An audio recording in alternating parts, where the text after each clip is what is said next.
The final stop on the road to WrestleMania is on our doorstep as Elimination Chamber goes live on Saturday from Toronto at the former Sky Dome. We're here to predict that pay-per-view today. How you guys doing? Happy Thursday to you. Thank you for being here if you are here, because I know I don't usually do Thursday live streams or Thursday podcasts, but this was my only real day to squeeze in predictions since we weren't here on Monday to do a Raw watch along. So that's what we're here to do today. We're going to talk about a couple of maybe news tidbits as well, run through a couple of highlights of last night's Dynamite, which I was not at, by the way, and then we will predict Saturday's Elimination Chamber card, which is only, I believe, 4 matches plus the Cody and Rock thing, right? So it's 5 segments, technically only 4 matches, but a lot going on, and we should get a much better idea of what we're looking at in terms of the WrestleMania landscape this year after Saturday, especially as it relates to the men's and the women's chamber matches, and especially the men's, because I think WWE is going to run some big angle at WrestleMania or something. That's the way it is appearing, and it was hard to predict this one. I usually do really well in predictions. I've had lots of perfect, pay-per-views, throughout the years and stuff, but this one was a little hard. I think there's only one match I'm 100% confident in. Everything else is a little, well, actually, I should say 2 matches. Cody and Rock, it's not a match, but the segment, I'm very confident on what will happen. And the only other match is that women's tag. Everything else, can kind of be a toss-up here. And it just depends on what WWE's plans are. So we will break it all down as we've already been doing. You guys have heard a lot of my thoughts on the Chamber in the past couple of Raw reviews and podcasts. When I look at the field, who I think we can rule out and eliminate and who I really think has the best chance. And up until prior to The Rock returning a couple of weeks ago and turning everything on its ear, I had said if you're sitting in Triple H's shoes and you got the pencil, you got to look at what is the best possible main event you can give to the audience based on the talent you have available. And when you look at that field, it really comes down to, Cena and Punk to me. And I just thought Punk, based on the interactions we've seen Punk and Cody have last year and this year, that would be the most intriguing build. I think John Cena and Cody would be built on too much love, too much respect. But that kind of changes now with The Rock involved. And with The Rock now being here, I think it's going to be one of these things where 1 or 2 or 3 guys could possibly turn into this corporate champion. Would The Rock really begin this search for a corporate champion, or proposing this to Cody, and then when Cody inevitably turns him down, is he going to go find a corporate champion?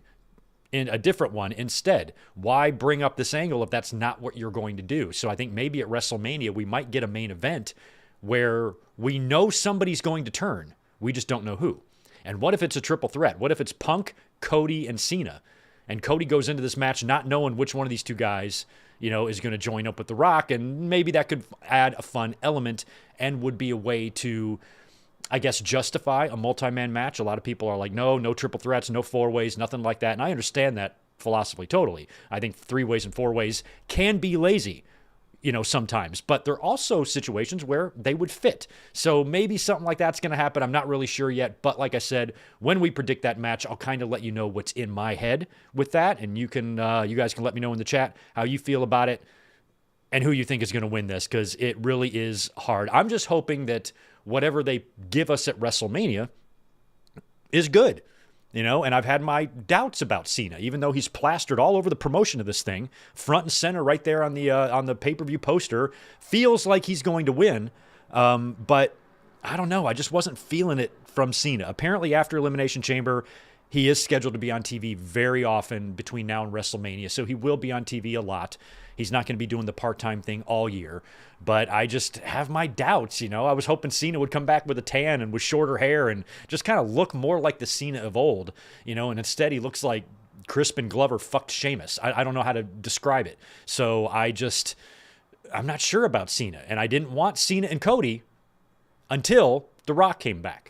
Once The Rock is back, I'm like, okay, now maybe he can make this more interesting. Otherwise, I'm just not sure what 8 weeks of Cena and Cody promos would look like and how that would get our juices flowing for WrestleMania. I think Punk and Cody would do a much better job of getting us really fired up, for that match. And I wasn't sure if Cena and Cody could really accomplish that. So with The Rock's involvement now, him being a part of this, kind of, being a little satellite around this major angle and maybe being the one to be in the position that Vince McMahon was in with him back in 1998 and crowning a corporate champion. We'll see if that's the direction we're going in. We've seen authority angles in the past. They do wear out their welcome. They do get old and stale pretty quick. So if The Rock is going to come in and try to be some dictator or try to mimic a lot of what Triple H and Stephanie did back 10 years ago, that's not going to last very long before the fans are like, okay, we're done. So we'll see. We'll see how it all goes. Like I said, we're breaking it down later. Before we start getting into those predictions, please let me know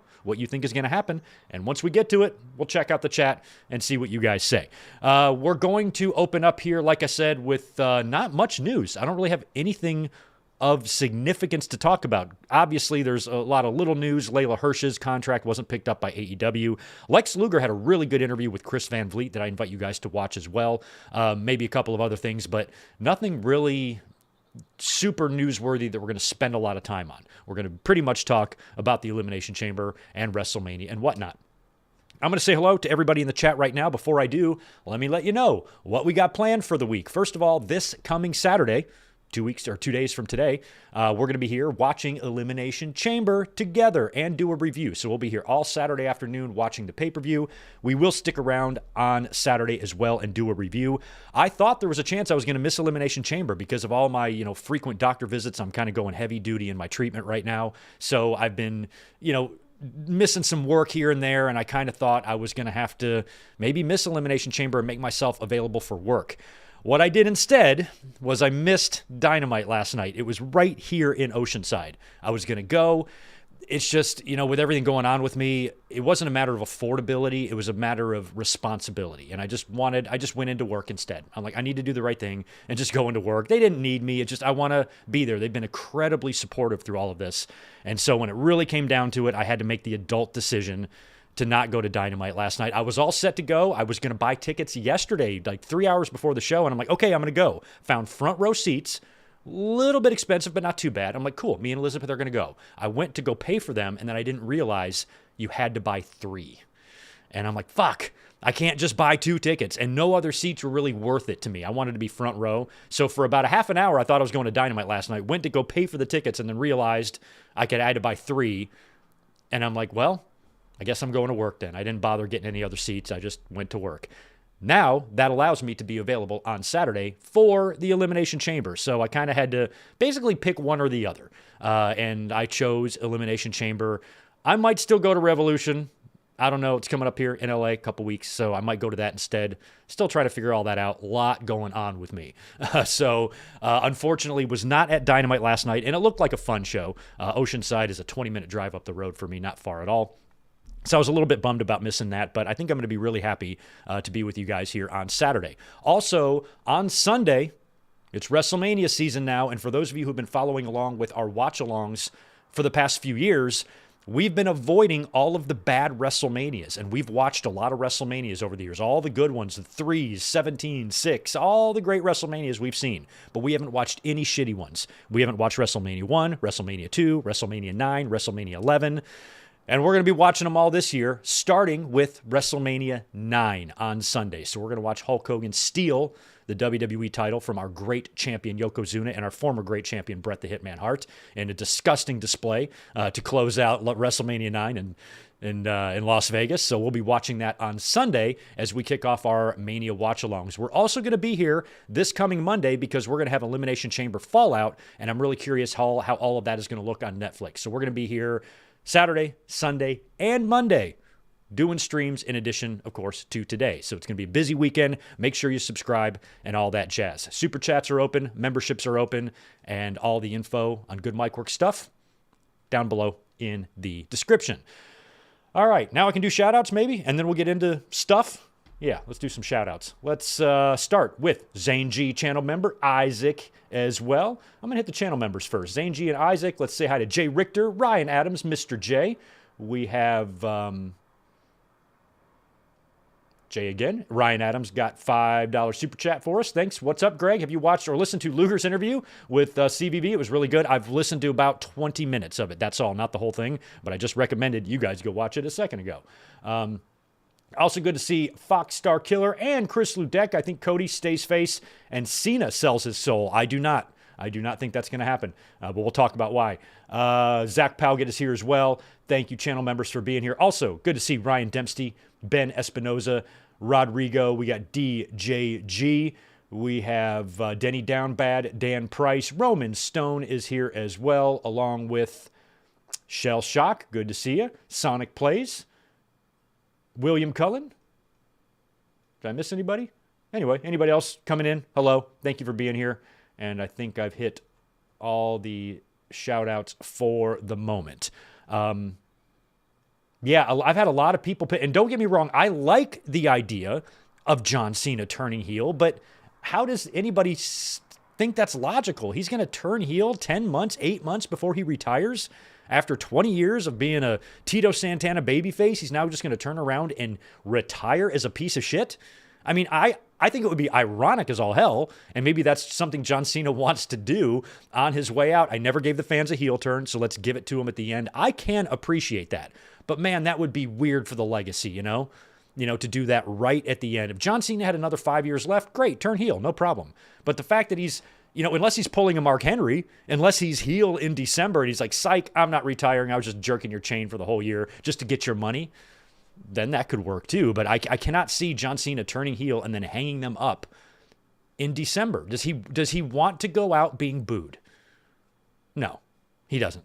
And I think there's a lot of, John Cena had a lot of haters, obviously. There's a big part of the birth and creation of this channel, but he also had a lot of fans, a lot of little kids. And the little kids who were cheering him when all the older kids were booing him, they're all older now.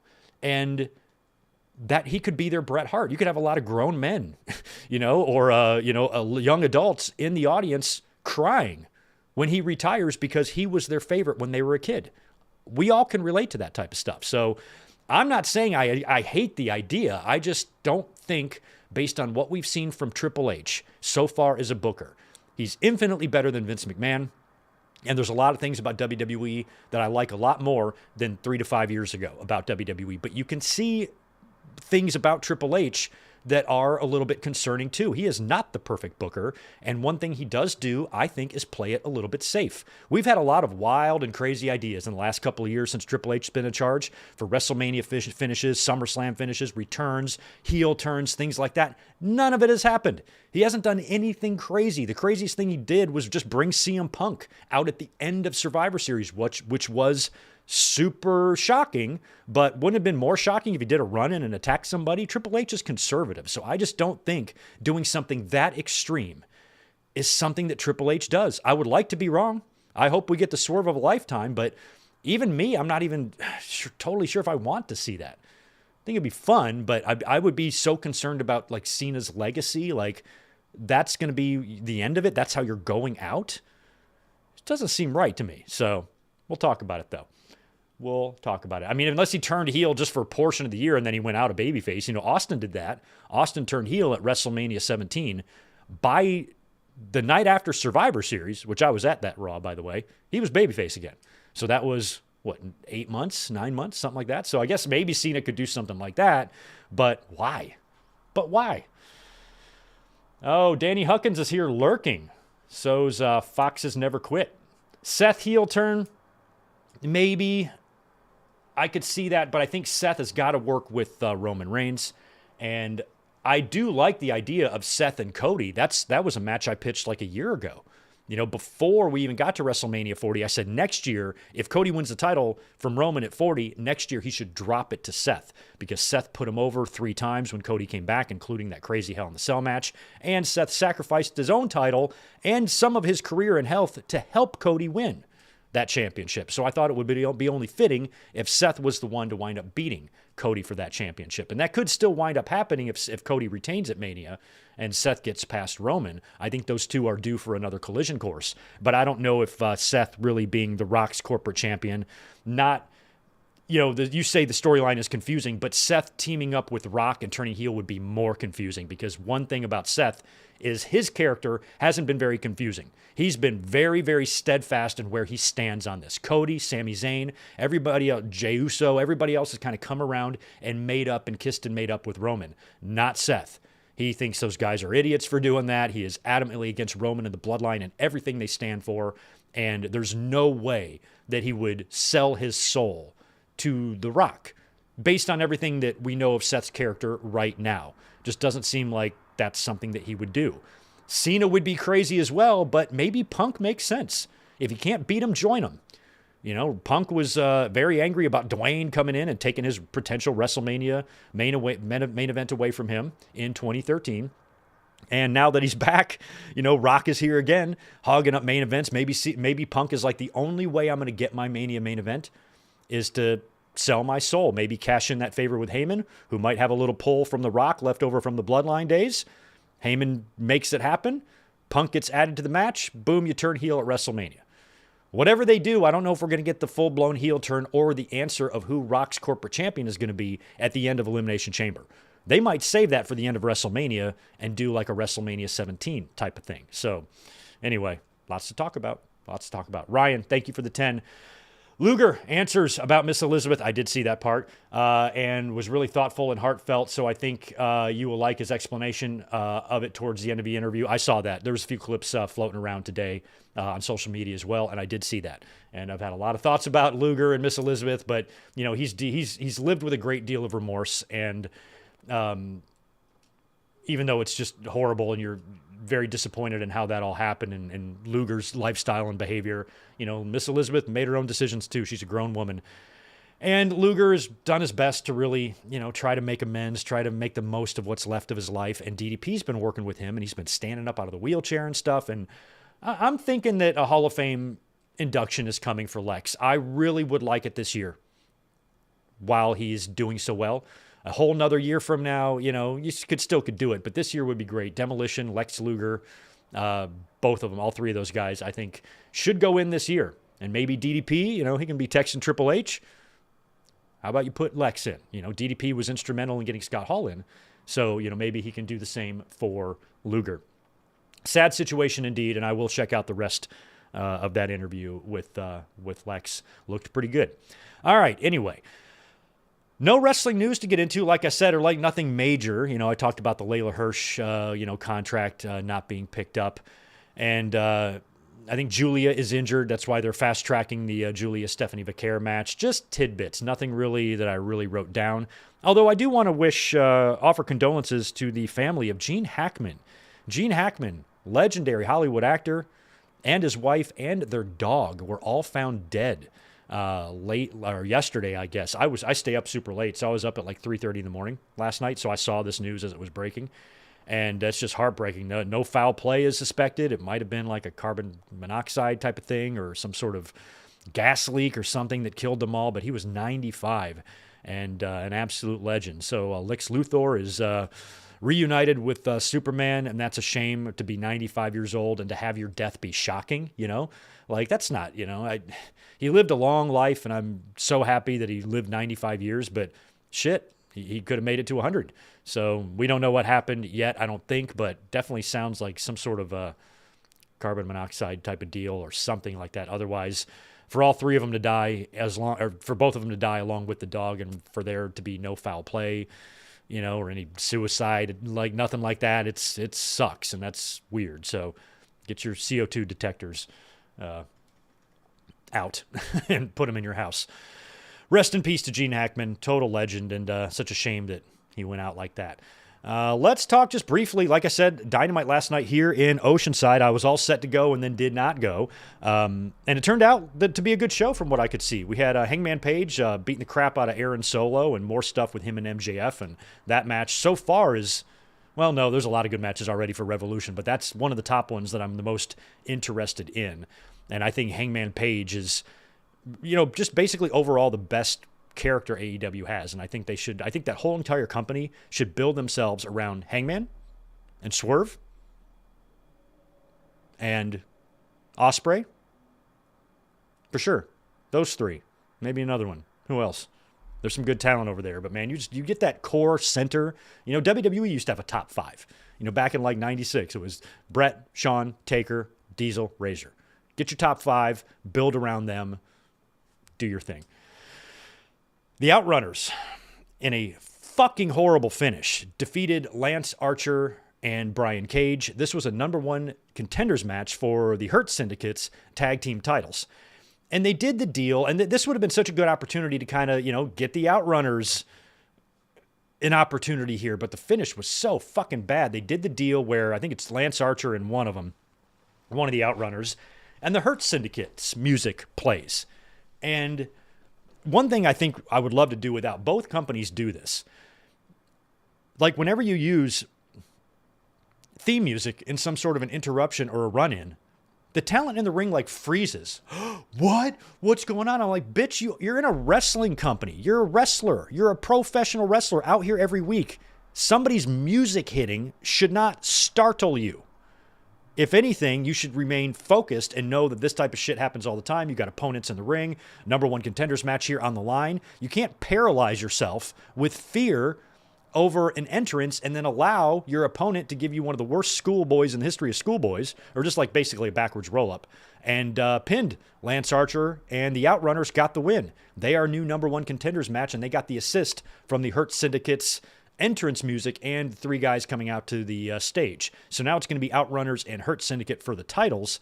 I don't know when they've announced that match, if it's going to be Revolution or next week, but the Outrunners aren't going to win that. They're going to lose. But I just didn't like the finish because not only was it stupid, but then it was executed really sloppily and just didn't look very good. So the Outrunners beat Cage and Archer. I like the Outrunners a lot. I love their gimmick. It's super fun. That was just a particular match and execution that I thought was dog shit. Undisputed Era, or Undisputed Kingdom, defeated FTR and Daniel Garcia. Adam Cole pinned Daniel Garcia, and right after the match, Tony Khan announced immediately that there will be a TNT title match this Saturday on Collision, which I don't believe they've taped. Did they tape that last night? I don't even know. It was here, my own city. I don't know. So that's going to be on Collision, Garcia versus Cole. If this match was happening at the pay-per-view, I'd pick Cole to win because Daniel Garcia is another criticism of AEW. I have almost forgotten that he was TNT champion. I thought they would care more about him being TNT champion. I don't even notice he's there. So, I mean, if it was Adam Cole going up against Garcia, I'd put Cole over. But it's Collision, so I don't know. And I got to check if the spoilers are even out for that. I'm not sure. I really liked the Copeland and Death Rider stuff. I'm not a huge fan of the Death Riders angle. You guys know that. I think we're all a little bit over it. But I think a lot of that dislike for the Death Riders angle is clouding our judgment a little bit, because if you look and you judge these recent segments on their own, they're not that bad. They're not half bad. And I really liked the brawl last night with Cope and Claudio coming into the ring, with Wheeler Yuta showing up to take out Cope, and then Jay White makes the save. And then with Yuta doing the running knees and nailing Marina Shafir, that was great. She goes down. Cope hits a concerto to Claudio, and then he's got Marina Shafir down there on the mat in concerto position. But Cope, he's a good guy. He's a little bit hesitant. He can't do it, but Willow can. Out comes Willow Nightingale. Give me that. Gets the chair, splat. Marina Shafir's brains splattered on the mat, and Willow got a bit of revenge. I liked that whole segment. All that was great. That was a good piece of business there. And I'm going to go out on a limb here and say that, and I'm going to do predictions for Revolution, but I am not going to complain if Cope wins the championship. I'm kind of hoping he does. And I think it's possible. I would like for that to happen. I was hoping Edge would win the WWE title. I thought he was. I'm pretty sure at WrestleMania 37, I predicted him in my predictions to win the championship. And I was wrong. He got stacked. So maybe I got a chance to do it again against another Shield member. And when I do my Revolution predictions, I might pick Cope. We also had Harley Cameron getting back on the winning track. I like that they put her in the ring and gave her a win. She beat Tiana Purrazzo, who I think Deonna Purrazzo is a better overall wrestler, but Harley is over, and you need to capitalize on that. And it's going to be interesting to see how AEW handles her after that Mercedes match, because if anything, she got herself more over in that match in the loss. And you got to keep that momentum going. The one thing that you cannot absolutely do right now is do what you did with Miro or Wardlow or anybody else that starts to get over. You just stick them in catering for a year and a fucking half. So Harley is too good, too entertaining.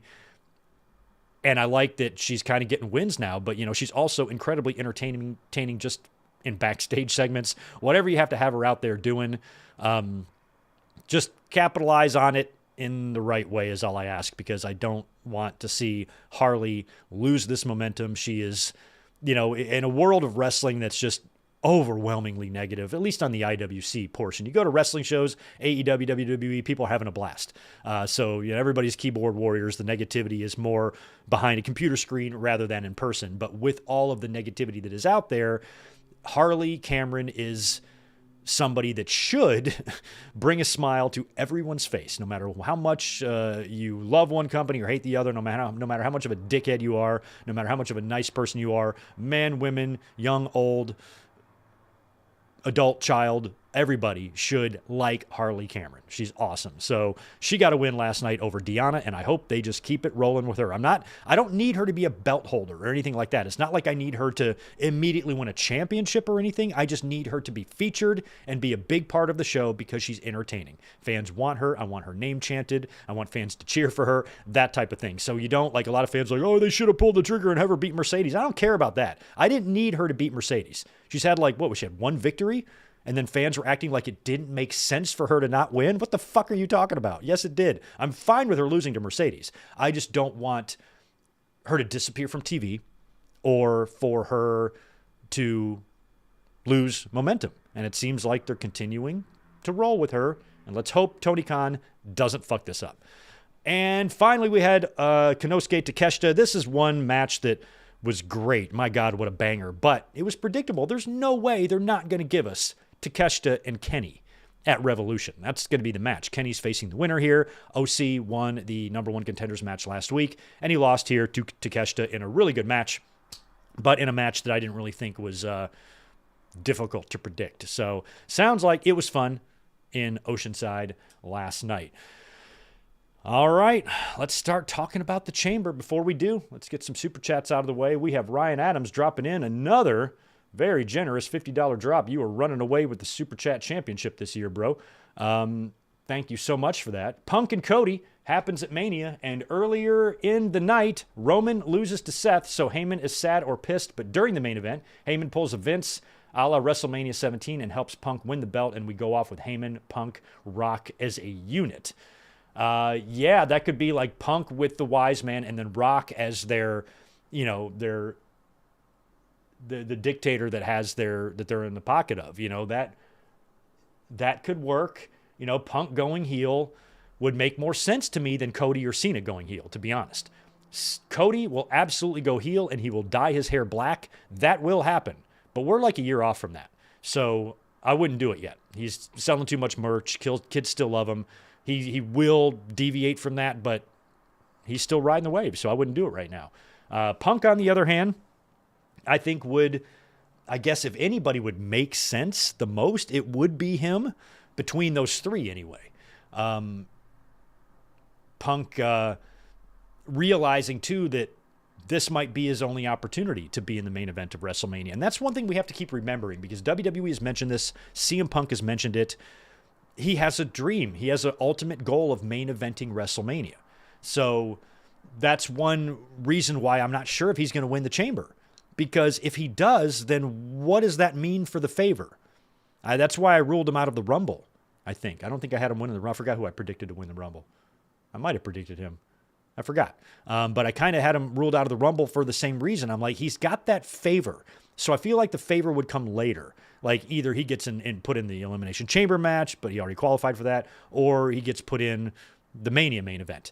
And it would be weird for Punk as a babyface to lose the Elimination Chamber and then cash in a favor to get into WrestleMania or get into the main event. That's not really a babyface move.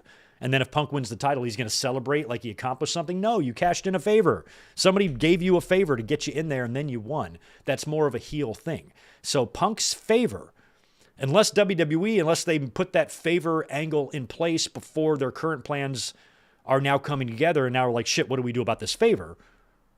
Let's just forget about it or something. But if they're still going to pay off that favor, it doesn't make sense for Punk to win the Chamber. It makes sense for Punk to cash in that favor and get in the match somehow. And maybe we still get a four-way. Maybe it's still, well, no, it's not going to be a four-way because I think Rollins and Roman are going to work together. But a three-way I would be okay with The Rock's involvement. I don't know if I just want a straight three-way because WWE can't decide who they give the opportunity to, but if you tie in that favor angle and you tie in The Rock being a part of this, then you can kind of get to some matches a lot easier and a triple threat might be possible. So I like that idea of Ryan's with Punk and Cody. But I just worry that if Punk wins the Chamber, what does that mean for his favor? Unless the favor is Heyman helping him win the title. That could be the favor. That could work. That actually could work. Absolutely. Thanks again, Ryan, for that. Ethan Rogers, appreciate the $2. Modern day dream match. Yours is Danielson versus Gunther. Modern day dream match. I'd have to give that some thought because if I say one, it might have actually happened before. So I got to really give that a little bit of some thought there. All right, let's predict Elimination Chamber. Let's start with the easy matches. Trish Stratus and Tiffany Stratton are teaming up in Trish's hometown to take on Nia Jax and Candice LeRae.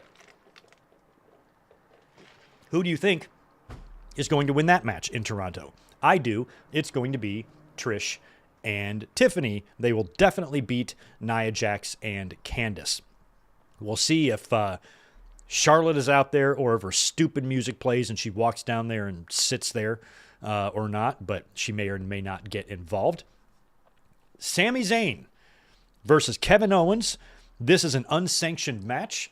Sami Zayn is suffering the effects of the package pile driver. He basically demanded to have a match with Owens on Raw this past week where Adam Pearce said that, all right, the match is on, or was it the week before? I forgot. The match is on, but it's going to be an unsanctioned match, which is kind of what we figured it might be. And then Owens most recently showed up outside of Sami Zayn's home, showing footage through his window of him and his family and all of that. So this issue is getting personal. I was assuming it was going to spill all the way into WrestleMania, but the fact that they're doing this match here, basically, and it's unsanctioned, makes me feel like this is going to be some angle for WrestleMania. So I don't know if we're actually going to have a winner or a loser here, or if this whole thing is going to be maybe thrown out or a no contest. One thing I definitely think we need to see happen here is the return of Randy Orton. Because what the fuck are they doing if he doesn't come back? I mean, the package pile driver should have told you right there. We thought he would come back at the Rumble, at Saturday Night's Main Event a couple of weeks ago, or a couple of months ago, and he still hasn't shown back up yet.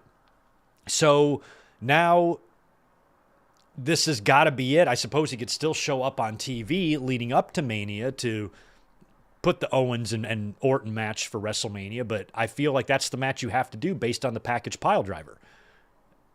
If this is a match between Owens and Sami that leads to them facing each other at WrestleMania, then what the hell is Randy Orton going to do? And why would he be left off TV all this time and completely miss WrestleMania if he's healthy? So, unless he's coming back to be the corporate champion or something like that, and the package pile driver knocks something loose in his brain where, he had this moment of clarity and goes, no, I want to be champion. I'm going to be the Rock's corporate puppet. But then he just never pays everything off with Owens? Unless he does the thing where he thanks Owens for making him see the light. Thank you for scrambling my brain so I was able to see everything clearly. I owe my new WWE Championship to you, Kevin Owens. Maybe it's something crazy like that, but I don't think so. I feel like what's probably going to happen is Randy Orton is going to show up either here in this match or on TV very shortly after that and set up a match with Kevin Owens at WrestleMania. Which means Owens and Sami will not be working together at WrestleMania. Sami might be working with Karrion Kross. And Karrion has been bugging Sami a little bit. Sami's getting a little bit more irritated with that on Raw. So it's possible that Kross shows up here. Maybe Kross shows up, costs Sami the match, and then while Owens is celebrating, Randy Orton comes back. That might be the way to do it. Rather than Randy Orton showing up and like costing Owens the match and then Sammy wins, then you're going to have to get to Sammy and Cross, put more stuff together on Raw for them. Where if Cross just shows up here and costs Sammy the match, then Sammy can beat him at WrestleMania. Because if Cross and Sammy face at WrestleMania, I kind of want Sammy to win that. And Cross has been great lately. He's been much more interesting than anything he's ever done in the company.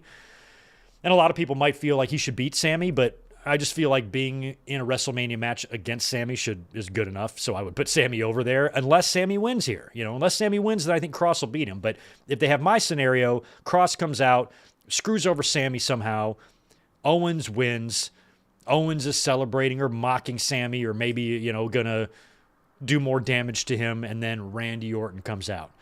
And then, hell, maybe it's Randy Orton and Sammy against Owens and Cross, but that would be a weird teaming. I feel like these would be 2 one-on-one matches. So I guess I'm going to predict in the unsanctioned match, even though I think it's possible that we will have no winner in this. Like, it could just be thrown out. I think that's definitely a possibility. But if I have to pick a winner, I'm going to predict Kevin Owens. I'm going to predict Kevin Owens to beat Sammy with help from Karrion Kross. And then after the match, that's when we see Randy Orton. The other way you could do it is have Randy Orton show up in the match, RKO Owens, Sammy pins him, gets the win, and then on Raw on Monday, Sammy and Kross set their deal up, which might mean Kross will beat him at WrestleMania. So my belief is that Owens wins here, then Sammy will beat Kross at WrestleMania. If Sammy wins here, then Kross will beat Sammy at WrestleMania. And Owens and Randy, regardless, I think Randy is probably going to beat Kevin Owens at WrestleMania if that match happens.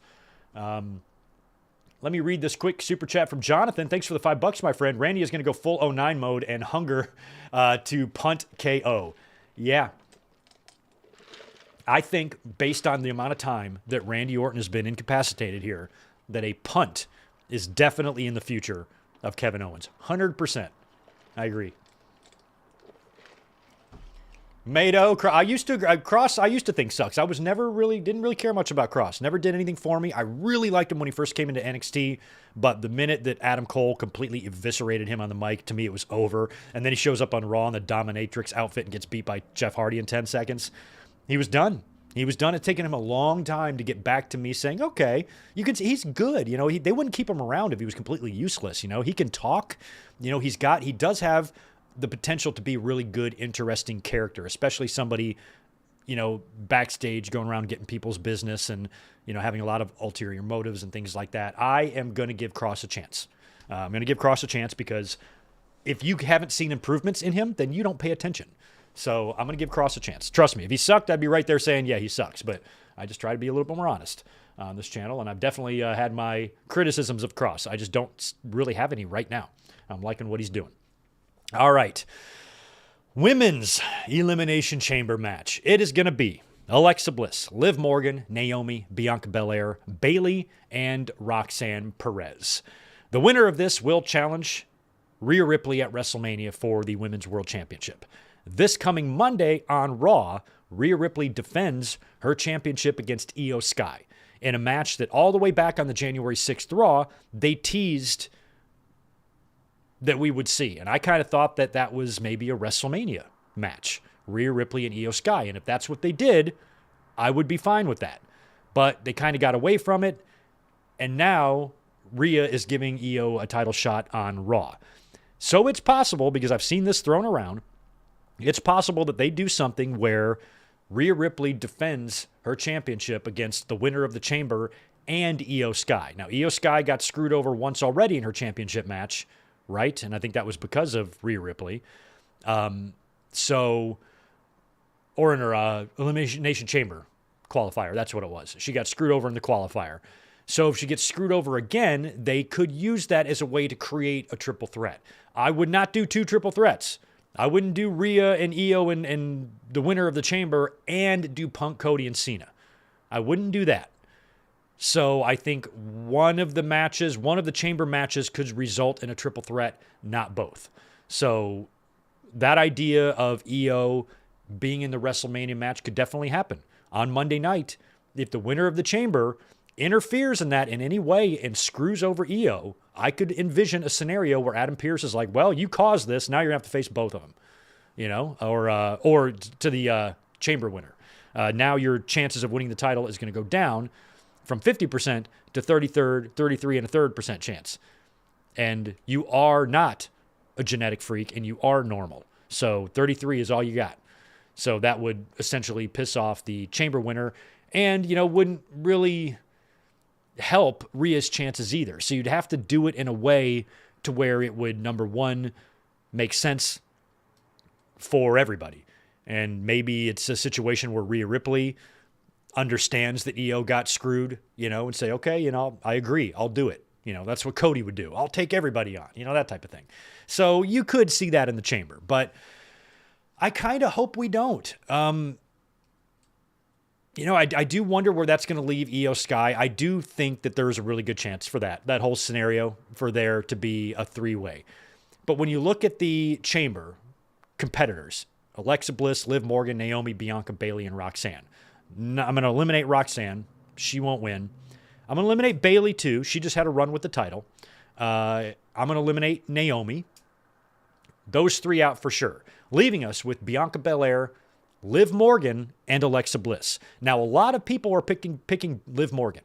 A lot of people have had, you guys have mentioned it in the chat. They've mentioned it on social media. I've heard a lot. I think podcasters and YouTubers, there's a lot of people picking Liv Morgan. Greg is not. Greg Morgan ain't picking Liv Morgan. Only because she just had that whole thing with Rhea. Now, if it's Liv and Rhea and EO, okay, maybe. That's a triple threat. That's something a little bit different. But at WrestleMania, do you really want to see a match at WrestleMania that we've seen 3 or 4 times over the course of the past 9 months? A couple of those times being on pay-per-view? How many times have Rhea and Liv faced off in big matches? I think maybe 3, right? And probably a few more than that if you include tags or whatever. But they've kind of had a lot of interactions, that whole saga with Dom and all of that. So for Liv Morgan to win the chamber, that means we're doing Liv and Ripley again? Just one more way to close out that. It just seems weird that would be the one-on-one match for WrestleMania. In terms of their story, you could argue that it would make sense because it's a long-running saga. But at WrestleMania, don't you want to try to give us something that we haven't seen a bunch of already just in the past few months? I'm fine with rematches and matches at WrestleMania that have happened before. But Ripley and Morgan has happened a lot over the past few months. And so this could be the final blow-off of the two. Sure, one final match to just completely close the book. But I kind of think the book is already closed. So Morgan and Ripley one-on-one is not an option I see. The only way, and I said this prior to Monday, I said the only way I believe Liv Morgan is going to get a WrestleMania match is if she is a tag team champion. So I predicted her and Raquel to win the titles on Monday, and they did. It was in the main event. A lot of people were shocked. I don't know why. Match was the main event. Y'all didn't see that coming?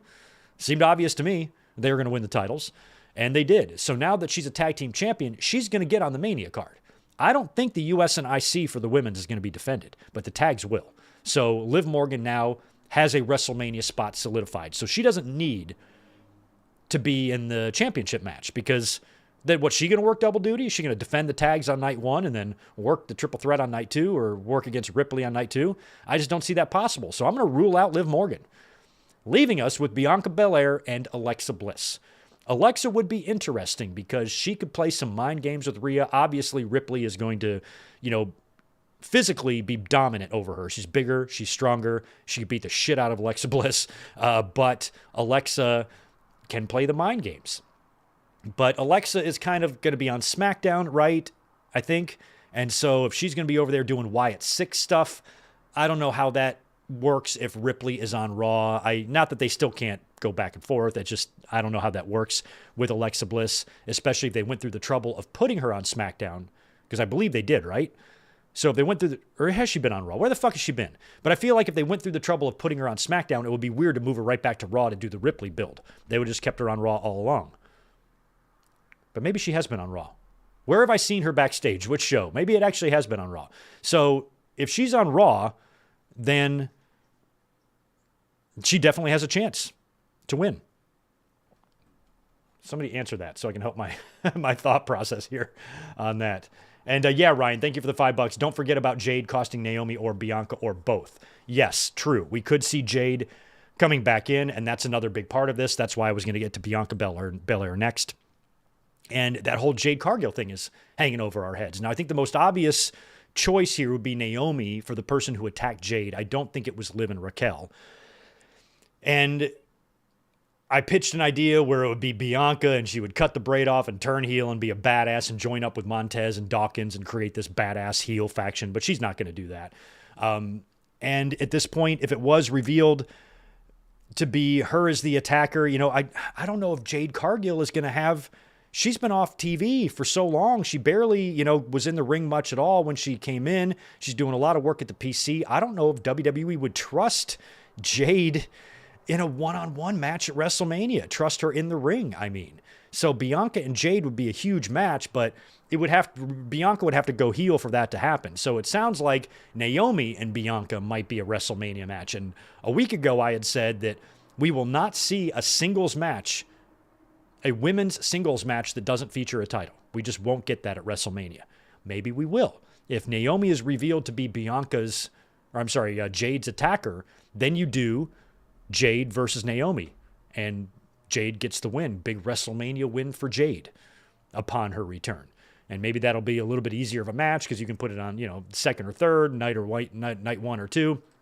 Even if the match sucks, it'll be buried around underneath a lot of other great stuff, and you could maybe pull it off. But otherwise, with Jade being off TV for this long and already, not maybe being WWE ring ready to begin with, are they going to trust her in a Mania spot one-on-one? How does all that work? So when you break it all down like that, I feel like the only option really is Bianca Belair. And that was the match I wanted a year ago. I was just hoping that all year long throughout 2024 that we would get little teases and hints of Bianca and Ripley. Like the announcers would keep talking about how strong Bianca is and how unstoppable she is. And you got the same thing going over on Raw. And, and you just drop little subtle hints, and then on pay-per-views, have them cross paths backstage and talk to each other and that type of thing, just breadcrumb trail type of stuff, and we haven't gotten any of that. And I thought it would be such a fun build to put those two on a collision course all year. But then when Jade Cargill came in and Bianca started tagging with her, Bianca's kind of been taking a step down from the main event scene in the women's division, which is fine because otherwise, too much of that, she's going to be Cena. So taking a little break is great. But now it's WrestleMania time again.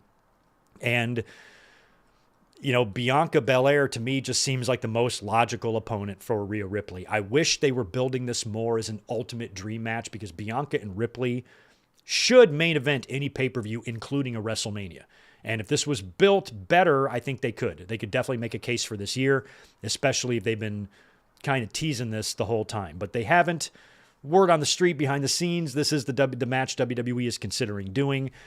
And I think that really just makes the most sense based on the field. The only other one that would make any sense to me at all would be Alexa Bliss because she just came back and they could use her character as a way to, get to Rhea Ripley. And maybe, yes, thank you for that, Victor. Alexa is on SmackDown. That's what I thought. But then I started thinking that I thought I saw like her jacket hanging in the background of the Judgment Day or something like that segment. I don't know what I was thinking about. But yeah, she is on SmackDown. So you'd think she's going to be over there to do Wyatt Six stuff. So if she were to win this, that would kind of put her back on Raw, or Rhea would have to chase her over to SmackDown, which Rhea does have some backup there with Priest. But it seems unlikely. I think they would just leave Alexa on Raw if that was going to be the case. So I feel like that kind of rules Alexa out. And like I said, the Liv Morgan idea, I don't know why. I mean, maybe I'm the one that's not understanding. It might be me that's just missing some other bigger piece here, but I was surprised how many people are picking Liv Morgan. I'm like, this is WrestleMania. Yes, we sometimes get matches we've seen previously in the year, but they had such a feud, such a storied issue that I felt like was capped off on that Saturday night when Rhea won the title back. So that's where it was, right? Or no, was it on the J6 Raw? I forgot where the fuck it was. But whenever that match happened, to me, that was the end of it. So Liv would just be weird doing it again. It would just be weird. And unless Liv wins the championship back, or maybe they do a big angle at WrestleMania where Dominic reunites with Ripley. Maybe Dom goes face and joins back with Ripley and dumps Liv. I mean, if they framed it around that, maybe I could get behind a Liv Morgan and Rhea Ripley rematch if it had something to do with Dominic and Ripley reuniting, much to the fans' delight, and then going out there and celebrating with tendies, then, maybe I can get behind that. But Liv Morgan just seems weird. So I'm going to predict Bianca Belair to win the Elimination Chamber. And then at some point shortly after that, Jade comes back, reveals that Naomi was her attacker, and then you got Jade and Naomi. Or maybe Jade and Naomi, maybe it was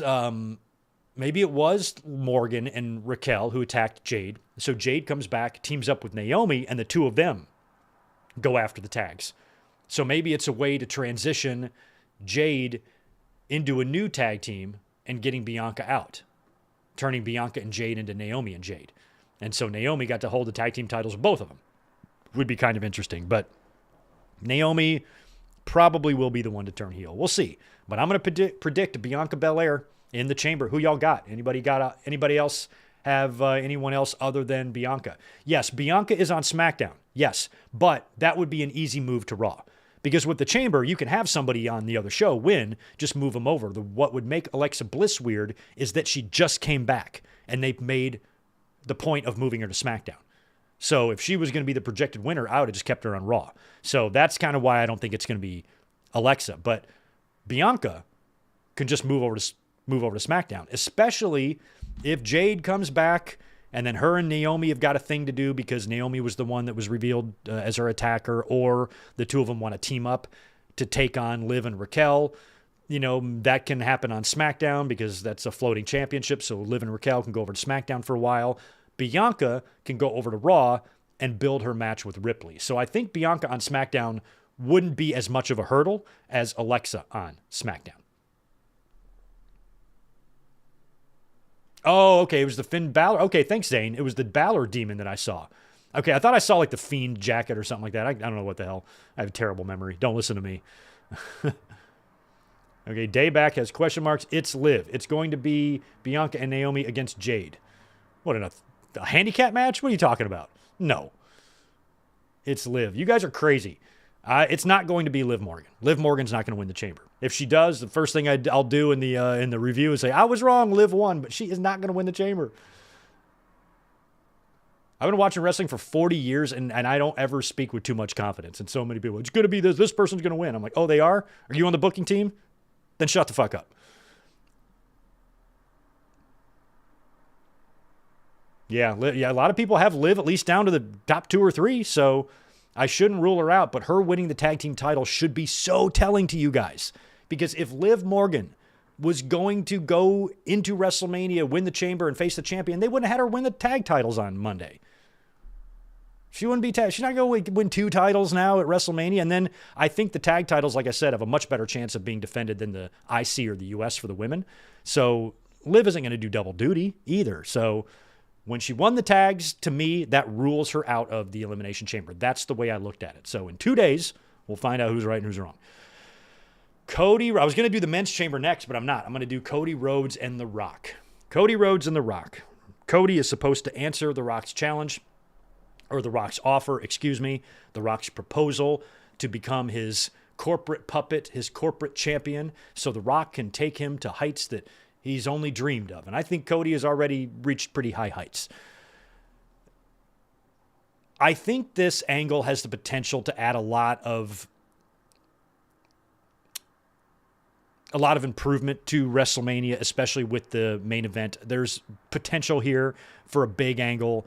There's potential for a big swerve at WrestleMania. I like all those possibilities. So even though The Rock's segment on SmackDown, when he came back, he took forever to sputter out what he's going to say, and it just didn't feel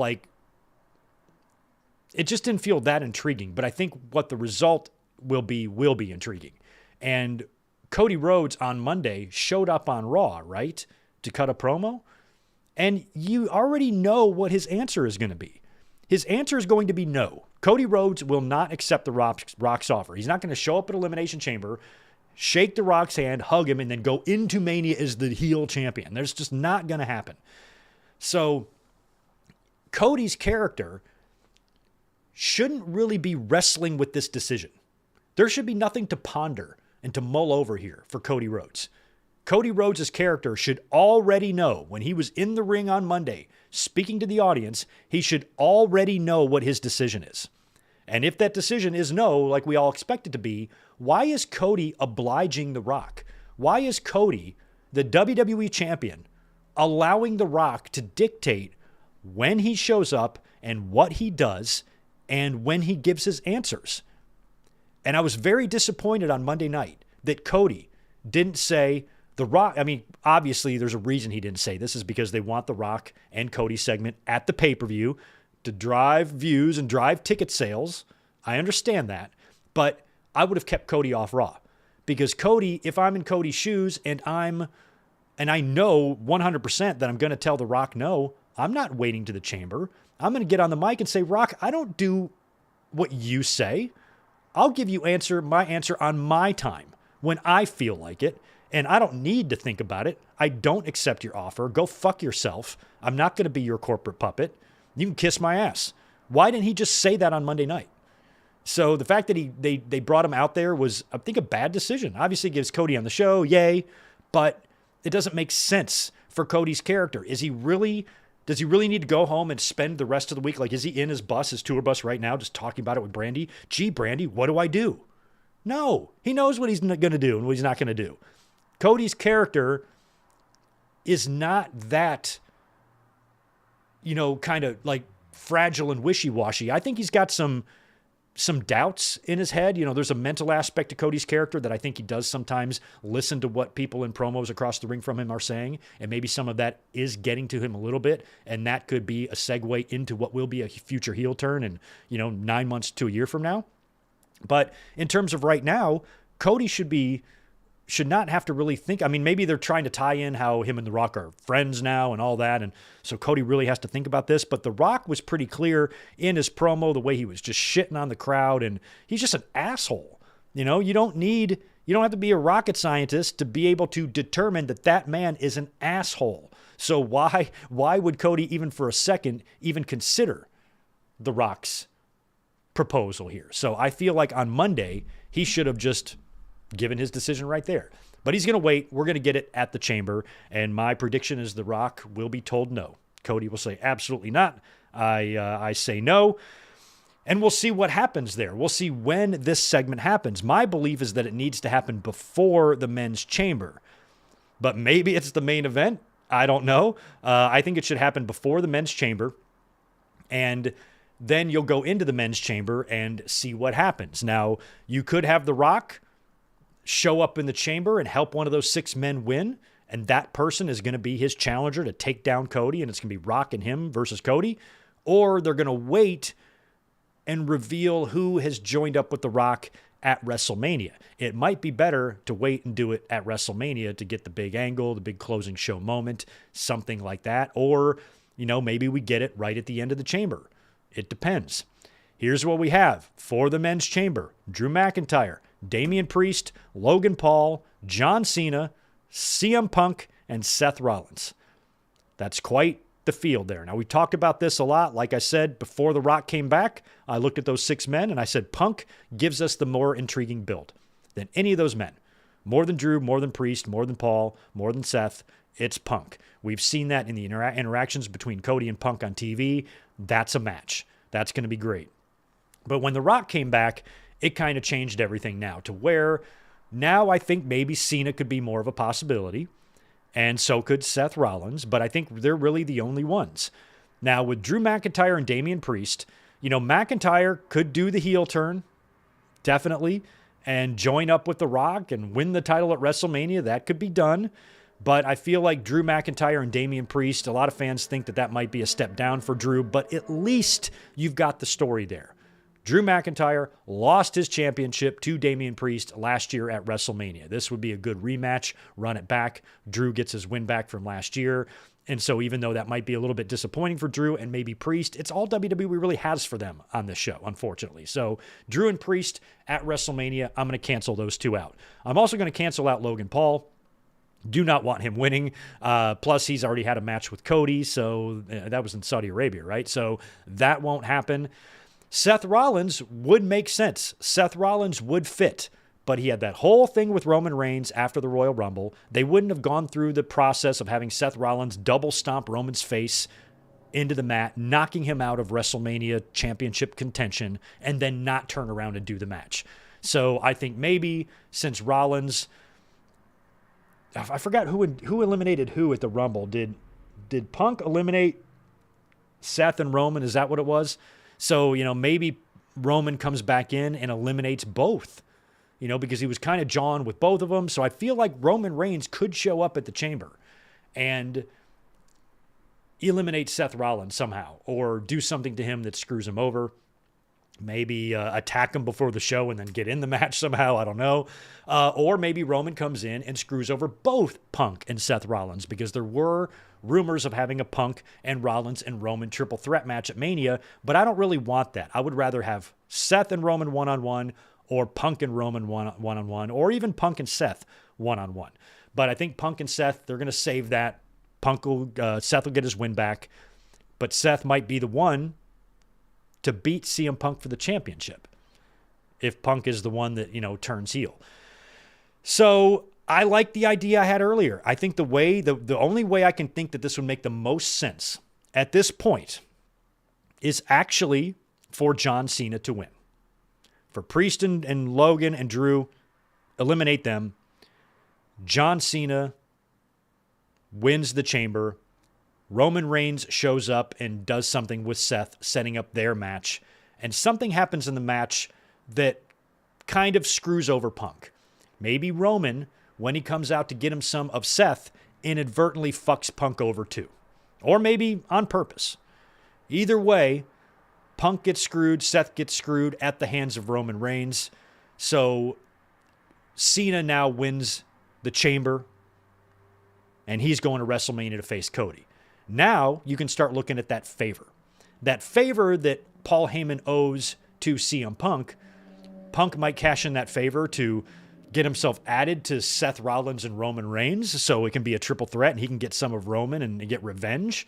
Or it can be to get himself into the main event. And I think I like that scenario more, because the only goal Punk has had since coming back to the company is main eventing a WrestleMania.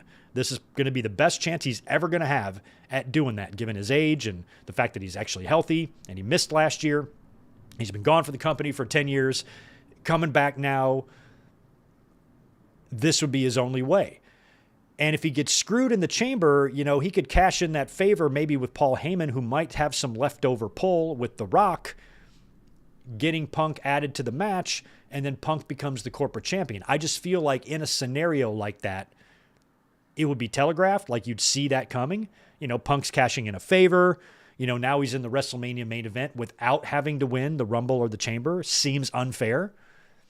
So he's going to kind of already be treading in the direction of a heel anyway, which makes me wonder if maybe the favor, well, I guess the favor could be called in at the Chamber, and The Rock or something comes out, helps Punk win, and then Punk turns heel in Toronto right there on Saturday. And it's Punk with the backing of the final boss and the wise man by his side. He's coming after Cody's championship. And who does Cody have? Cody has nobody. And now you can do Rollins and Roman. Now you got the one-on-one match, Cena and Cody. Or, I'm sorry. Yeah. You could do Punk and Cody. And then maybe Cena works with Logan Paul, which we've talked about and nobody wants. And I understand, Logan Paul, I was get a lot of shit on social media because I was just understanding why the fans who literally wished for the death of John Cena would pretend to give a shit who his last WrestleMania opponent is. And all I got was, it's because Logan is such an asshole. I had one guy just sent me paragraphs of all these things that Logan Paul did. I'm like, what the fuck, man? We're not debating if he's a piece of shit or not. We know that. I just don't care. Like, who cares if he's a piece of shit? Who cares what Cena does? And so they're trying to justify it as, oh, no, it's who Logan Paul is. That's why we don't want that match. I'm like, bullshit. You wouldn't want John Cena versus Austin Theory either. So do we want that? No, nobody wants that. So I think the Logan excuse is just a little bit flimsy. He's a piece of crap. We know that. I just thought it would be a match that Wouldn't make me mad. And as somebody that likes John Cena and has always defended him, I can give a gluten-free fuck who he faces in his last WrestleMania. I don't care. I do not care. I don't know why it matters that that's his last WrestleMania. He's had a lot of great WrestleManias, won a lot of championships. Does his last one have to be some, sacred nostalgia match? No, it can be against anybody. And I think that would be two household names facing each other. They could promote the shit out of it on Kimmel and red carpets and, podcasts and media appearances and all that stuff. I don't really see that much of a negative in it. But I do understand how fans are like, I'd rather see Cena do something else. Fine.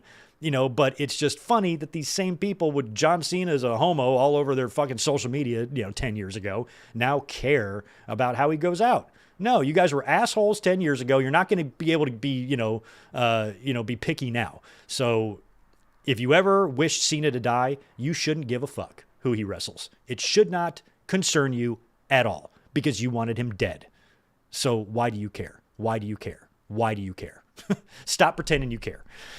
So Cena and Logan is fine with me if it happens, but that doesn't mean I want it to. People, I would just be all right with it if it did. Doesn't mean that's what I'm hoping they do, but if that's the way the cards shook out, all right, fine. Whatever. What the fuck ever, man. I got a life to live. What am I mad about? So that's basically my stance on it. Totally understand where fans are coming from, but I think some of their logic behind it is just you could drive trucks through the holes in it. So I just don't think it's that bad of a match if they did it. But with that being said, after all that we just discussed, I have to predict somebody, right? So for those of you who don't want to see John Cena versus Logan Paul, you're in luck because I'm picking John Cena to win the Elimination Chamber. I didn't want it. 2 weeks ago, I did not want this match. I wanted Cody and Cena to be Cena's last match. I'd rather have it there than be at WrestleMania. Now that you've plunked The Rock into the middle of this, and he's going to be a part of this journey or mission, most likely anyway, to take down Cody Rhodes and take his title away after Cody denies his proposition on Saturday. Now that makes the Cena match okay. Because my biggest fear was 8 or 9 weeks of Cody and Cena promos telling each other how much they love each other would get old quick. Super old. Real fast. 2 weeks of that and I'm over it. So you need more. You need something to be intriguing. You need the heat to be turned up. And if you have The Rock there, maybe teasing that Cena or Cody or Punk, maybe Cody doesn't give The Rock an answer either. And then Cena wins the chamber, Punk cashes in a favor, and you got the triple threat with all three of them, and you don't know who's turning. All you know is somebody is. That could be interesting, But if it's Cody going up against Cena and Punk, and Cody knows that one of those two is going to turn out to be the corporate champion, Cody would probably deduce that it's probably more likely that Punk turns than Cena, because Punk has a history of being a heel and doing shitty things. So maybe Cody is super focused on Punk as being the one he needs to look out for, and then Cena swerves him and turns. So that could be a way to really shock the audience going into a triple threat as a fan, knowing that Punk or Cena is going to turn, and then it being Cena, when most fans are probably going to assume it's Punk. That could make that whole situation much more interesting. So I'm going to predict John Cena. I feel like if CM Punk won the chamber, then what's the favor for? Unless the favor is having The Rock help him out and win at Mania, the favor could still be cashed in at Mania. So it just depends if the favor is going to be cashed in to get Punk into the match, assuming he loses the chamber, or the favor is going to be to help him win the chamber. Not sure. But I'm predicting Cena. I do think it would be weird to have Cena in this match, be all over the promotion for it, and just to lose. And they keep saying on TV that this is Cena's last, well, I guess it's his last match to main event a WrestleMania, or last chance to main event a WrestleMania, I think is what they're saying a lot. But he still has one more chance to win a championship at Money in the Bank. So if he loses here, he still has, and that was the scenario I laid out. I wouldn't give Cena the belt now or anything. I would have Cena win Money in the Bank and then call his shot, say, I'm cashing in my Money in the Bank briefcase at SummerSlam against whoever the champion is. Then he has that match at SummerSlam, wins the championship, and then in his final match in a December-themed pay-per-view dedicated to John Cena called You Can't See Me or the Thugonomics PLE or whatever the fuck you want to call it.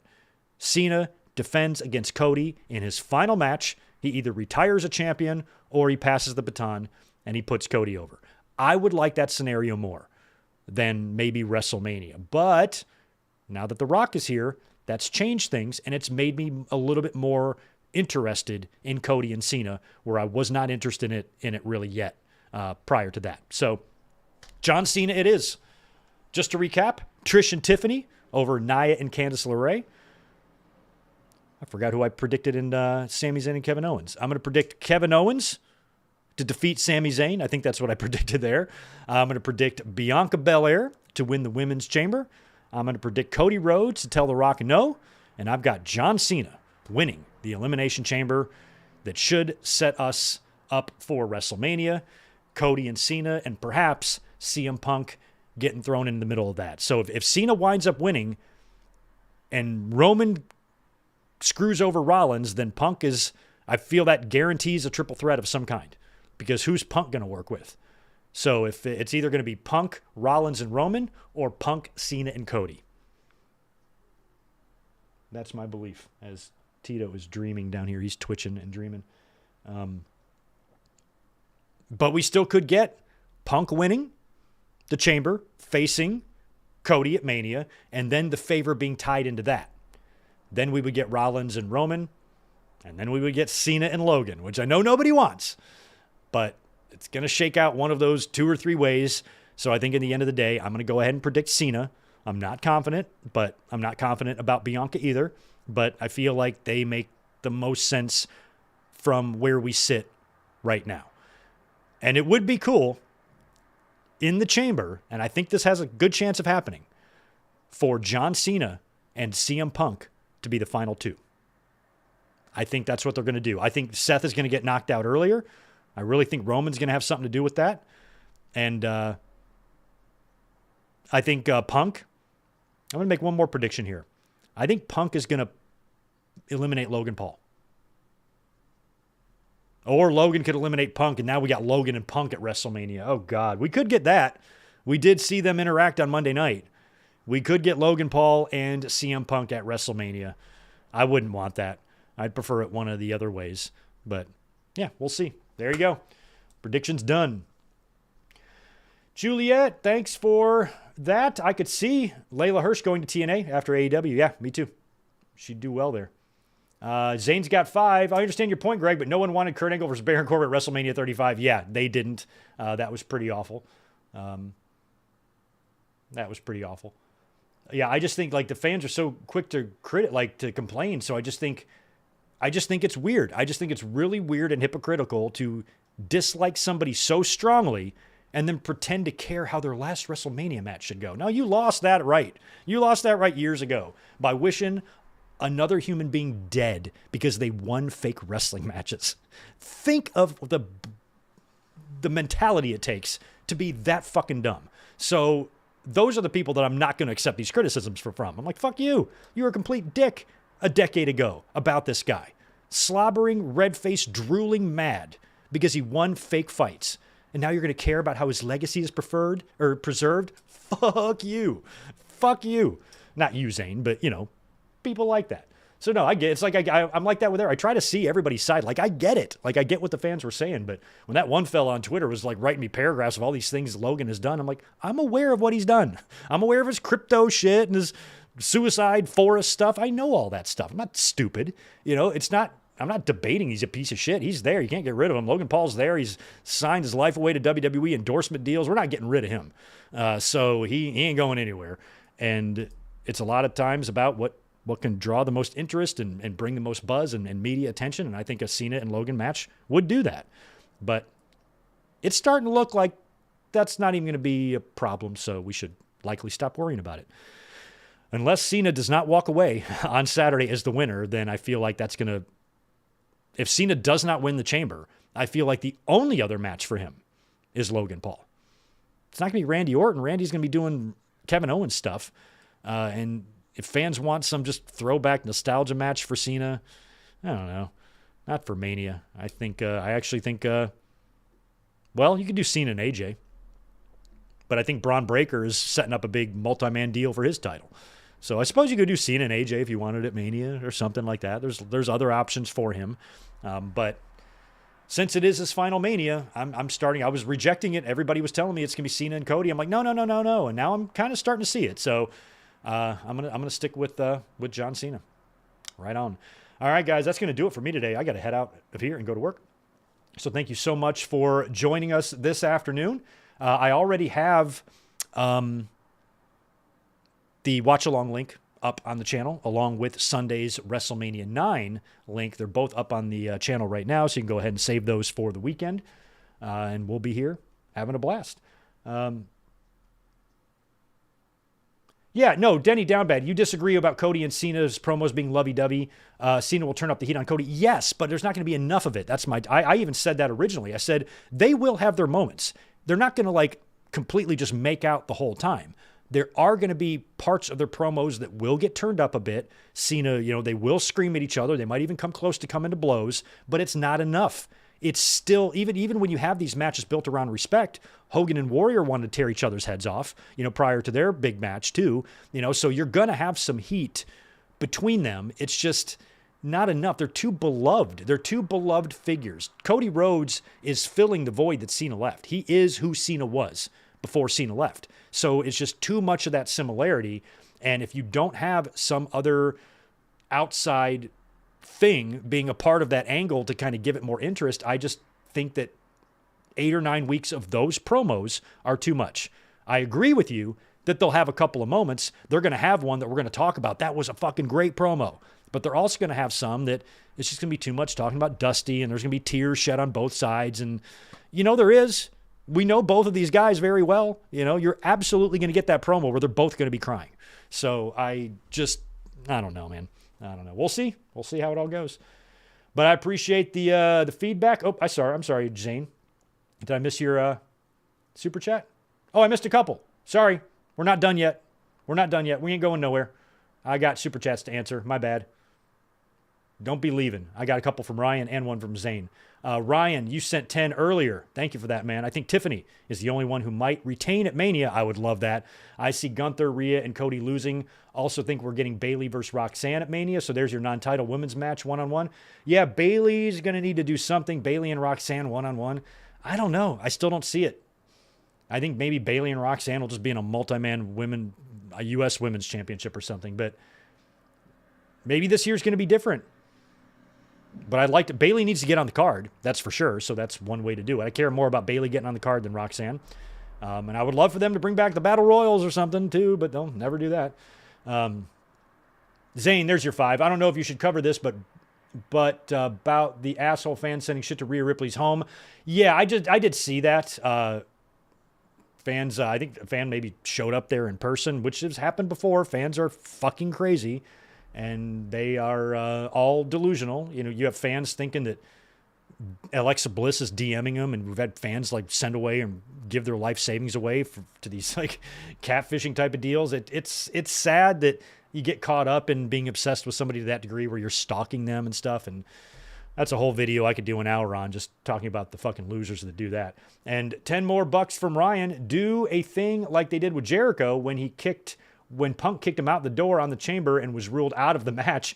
Punk retained the belt, and they did Punk and Jericho at WrestleMania 28. I do think we're going to get some sort of weird elimination like that. Somebody might just be thrown out of the Chamber. We could also get a situation where maybe somebody attacks somebody and takes their place.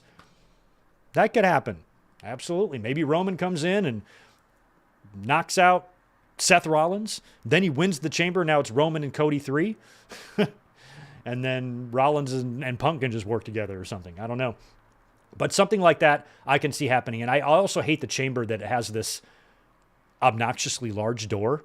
The door is the size of one whole panel. How's that going to keep everybody in when you open up a 20-foot long gap in it 5 different times when people get eliminated? It's just stupid. Why isn't the door small? A cage match door? Why don't you just have a little cage match door right on the side of that Chamber somewhere?